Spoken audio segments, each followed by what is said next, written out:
Hello friends, welcome to competition Yug. This is Vinay Sharma. आज की इस वीडियो में हम बात करने वाले हैं gerund, infinitive and the participle. In topics के बारे में हम इस वीडियो में बात करेंगे।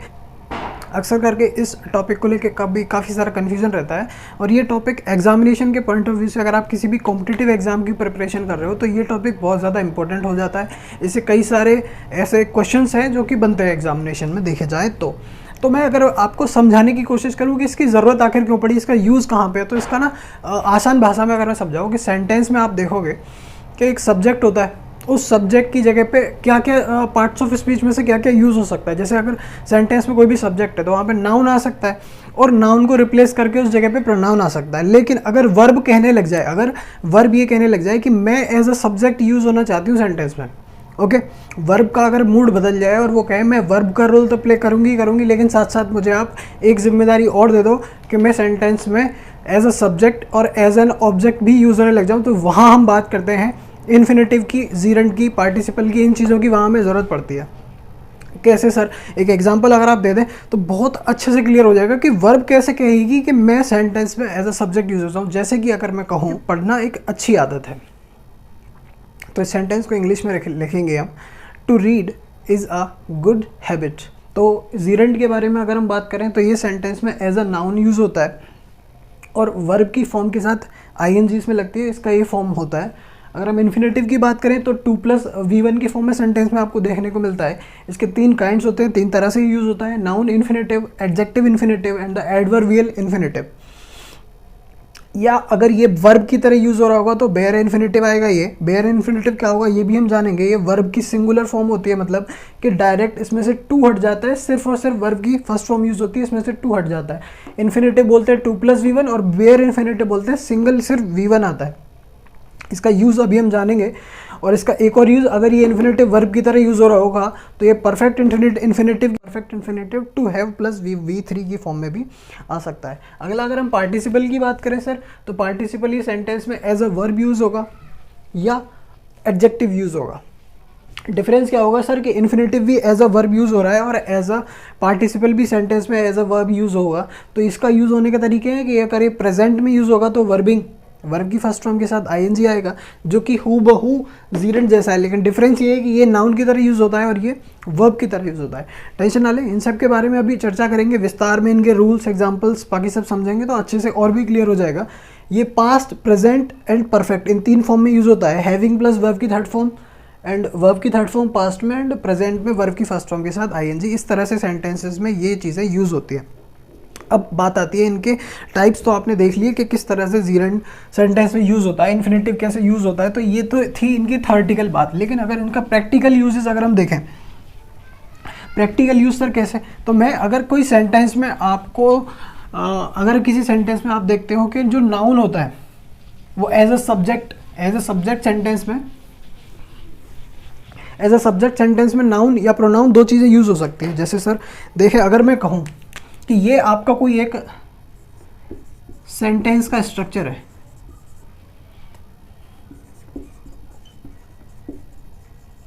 सेंटेंस का स्ट्रक्चर है सर, क्या है? एक सब्जेक्ट है, एक आपका वर्ब है और एक आपका क्या है?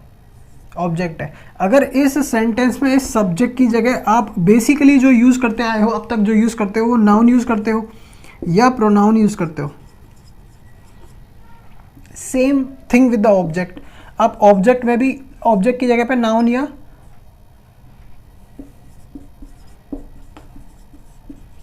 प्रोनाउन यूज करते हो। लेकिन अगर इसी जगह पे सब्जेक्ट की जगह पे वर्ब कहे, अगर वर्ब कहे कि नाउन या प्रोनाउन की जगह अगर कोई वर्ब आना चाहे तो वो वर्ब किस फॉर्म में आएगी? वो वर्ब या तो आपकी इन्फिनेटिव फॉर्म में आएगी सर,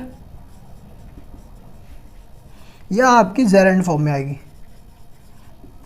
सर अभी समझ नहीं आया, पल्ले नहीं पड़ा सर, थोड़ा एग्जाम्पल और मिल जाता तो बहुत अच्छे से क्लियर हो जाता। तो लीजिए एग्जाम्पल आपके सामने है। मैंने बोला अगर वर्ब कहे सेंटेंस में कि मैं सब्जेक्ट की जगह यूज़ होना चाहती हूँ, तो वह वर्ब यूज़ होगी आपकी, तो वो वर्ब यूज़ होगी कि आपके किस फॉर्म में? इन्फिनेटिव और जीरेंड। एक और सेंटेंस अगर आप देखें कि फुटबॉल खेलना सेहत के लिए अच्छा है, तो आपके इसकी इंग्लिश आप कैसे बनाएंगे? To play football is good for health. या फिर आप इसको जेरेंड फॉर्म में लिखना चाहे तो आप लिखोगे कि playing football is good for health. ये दोनों ही सेंटेंसेस आप देख सकते हो और आपको इससे पता चलेगा कि किस तरह से सेंटेंस में वर्ब जो है आपके सब्जेक्ट का रोल प्ले कर रही होगी। और अगर आप कहें सर कि सब्जेक्ट का रोल हो गया, अगर वर्ब इसी सेंटेंस में ऑब्जेक्ट के रोल प्ले करे और ऑब्जेक्ट में आए और उसको हम जेरेंड और इन्फिनेटिव में कैसे शो करेंगे, तो उसको भी मैं एक और एग्जांपल कि मुझे यह करना बहुत पसंद है, तो आई लाइक डूइंग दिस। तो आपने जो यहाँ पे डूइंग देखा वो आपका क्या है, जेरेंड है। तो आपने देखा जेरेंड को एज एन ऑब्जेक्ट भी देख लिया आपने और जेरेंड को एज एन सब्जेक्ट भी आप सेंटेंस में देख चुके हो। तो मैं अब आपको बात कराता हूँ इन्फिनेटिव से, मैं आपको मिलवाता हूँ क्या सर, इन्फिनेटिव इसको बेसिकली बोला क्या जाता है, इसको हम बोलते हैं 2+V1। एक एक करके इन सारे पार्ट्स की, इन सारे टाइप्स की चर्चा करेंगे। तो इसको बोलते हैं 2+V1। इसको आप नाउन बोल दो या वर्बल नाउन बोल दो, एक ही बात है, ठीक है सर। अगर मैं लिखूँ टू स्मोक, सिगरेट पीना सेहत के लिए हानिकारक है, तो to smoke is injurious to health। Okay sir, to swim is good for health। तो ये सेंटेंसेस आपने देखे और इन सेंटेंसेस को देख के आपको इन्फिनेटिव समझ आया कि इन्फिनेटिव एज अ सब्जेक्ट यहाँ यूज हो रहा है और इन्फिनेटिव एज एन ऑब्जेक्ट अगर मैं कहूँ तो आई लाइक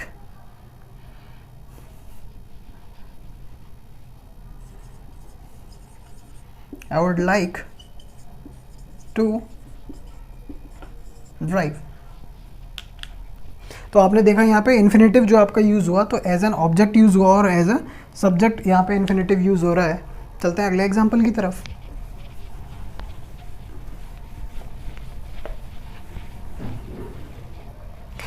सर अगर मैं लिखूं कि I want to write a poem, तो इस सेंटेंस में हमने देखा कि ये जो वांट लिखा हुआ है यहाँ पे, तो सर ये जो वांट लिखा हुआ है ये सेंटेंस में हमारा नॉन फाइनाइट वर्ब है।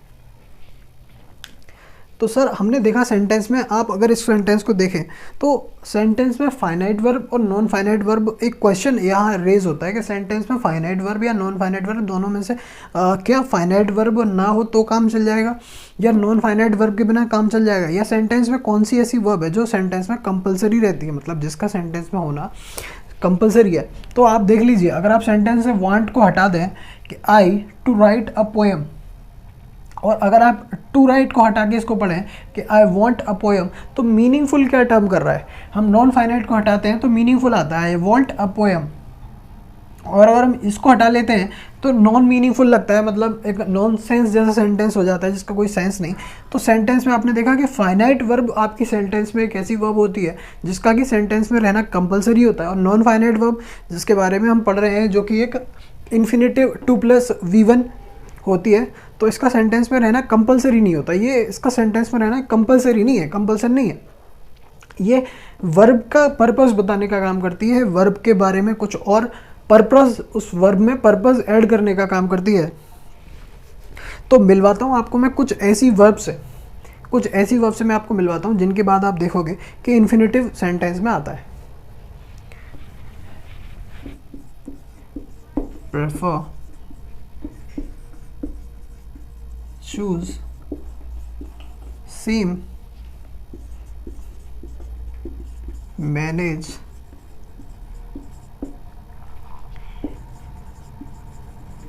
would love, would hate, would like, order, suggest,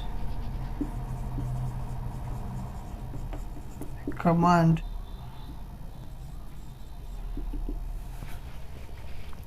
command etcetera, these are the verbs. चलते हैं कुछ एग्जाम्पल्स की तरफ। ये कुछ एग्जाम्पल मैंने आपके सामने लिखे हैं, इनमें आपको बताना है कि आपका वर्ब किस तरह से यूज़ होगा। सबसे पहला मोनिका वांटेड, तो वांटेड इस सेंटेंस में अगर हम कहें तो फाइनाइट वर्ब है, और एक और जो अगली वर्ब आएगी वो हमारी सेल होगी, और उस वर्ब का हमें फॉर्म बताना है कि वो किस फॉर्म में यूज़ होगी। तो मोनिका वांटेड, तो इसमें हम लिखेंगे टू सेल, इसको हम इन्फिनेटिव में लिखेंगे टू सेल हर हाउस। अगला सेंटेंस आपका पंकज विज्ड सेलिब्रेट, तो हो जाएगा to celebrate his birthday in New Delhi. Next आपका सेंटेंस है राहुल सीम्स विश वांट, इस तरह के वर्ड्स जो अभी मैंने लिखा है उसी के बेसिस पे आप देखें तो सीम्स के बाद आपका कम किस फॉर्म में आना चाहिए, इन्फिनेटिव फॉर्म में, तो आप लिखोगे to come. They managed to go there. अगला सेंटेंस आपका है she knew how operate this machine, तो she knew how to operate. Next आपका है I decided when to leave the town. आपने इन सेंटेंसेस को, लास्ट के दो सेंटेंसेस को अगर आपने ठीक से नोटिस किया होगा तो इस सेंटेंस में आप देखोगे कि सी न्यू हाउ, तो न्यू तो वो वर्ड नहीं है, मैंने आपको कुछ वर्ड्स लिखवाए थे, want, wish, seem, manage, would like, would love, would prefer, order, manage, command, इस तरह के जो वर्ड्स लिखाए हैं उन वर्ड्स के बाद तो आप इन्फिनेटिव का यूज़ करोगे ही करोगे। एग्जामिनेशन में बार बार इन्हीं वर्ड से क्वेश्चंस आते हैं, लेकिन एक मैंने जो आपको इस सेंटेंस में आपको देखने को मिलेगा, आपने देखा हाउ और इस सेंटेंस में आपने क्वेश्चन वर्ड देखा व्हेन, ये दोनों क्वेश्चन वर्ड्स को देखने के बाद आपको लगा कि आपका जो वर्ब आ रही है वो आपकी किस फॉर्म में आ रही है सर, क्वेश्चन वर्ड के बाद आपने देखा कि वर्ब जो आ रही है वो आपकी इन्फिनेटिव फॉर्म में आ रही है। तो यहीं से हमारा एक रूल बन के तैयार हुआ सर, और वो रूल क्या है, वो रूल सर ये है कि अगर आपका सेंटेंस में कोई भी क्वेश्चन वर्ड दे रखा है और उसके बाद अगर आपका सब्जेक्ट मिसिंग है, अगर आपका सब्जेक्ट नहीं है उसमें, तो उसके बाद जो आप वर्ब यूज़ करेंगे तो वो वर्ब आप किसी यूज़ करेंगे, नॉन फाइनाइट वर्ब यूज़ करेंगे, और वो भी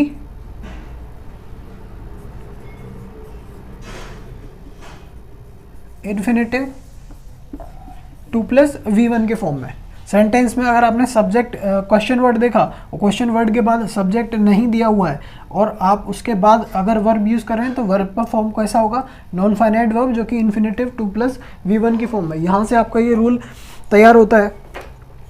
होपफुली आप नॉन फाइनाइट वर्ब में इन्फिनेटिव 2+V1 का यूज़ समझ चुके होंगे। चलते हैं हम इसके बाद बेयर इन्फिनेटिव के पास, जो कि V1 नहीं, डायरेक्ट अपने बाद क्या सर, डायरेक्ट वर्ब की फर्स्ट फॉर्म यूज़ करता है। These are the words sentence में ये डायरेक्ट बेयर इन्फिनेटिव के फॉर्म में डायरेक्ट यूज़ होंगे, डायरेक्ट वर्ब की first form as a use होंगे। तो ये 8 वर्ड्स हैं, मेरे साथ बोलें, see, watch, notice, hear, help, make, let, bid. These are the 8 words. इन 8 वर्ड्स को आप सेंटेंस में अगर आप एक्टिव वॉइस में यूज़ करें, जैसे कि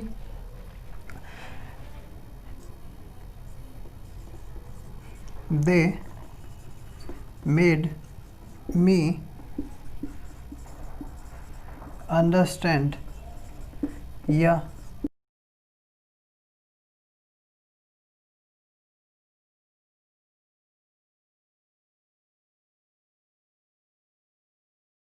दे made me understand to understand the topic. तो आपने देखा सेंटेंस में आपने मेक देखा हुआ है, तो सी, वॉच, नोटिस, मेक दिया है, मेक की फॉर्म आपको यहाँ मेड दे रखी है, तो आप सेंटेंस में डायरेक्ट अंडरस्टैंड यूज़ करेंगे, टू अंडरस्टैंड आप यूज़ नहीं करेंगे।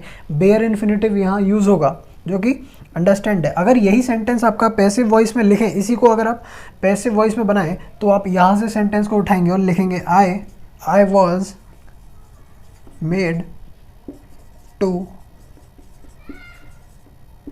अंडरस्टैंड, या अंडरस्टैंड द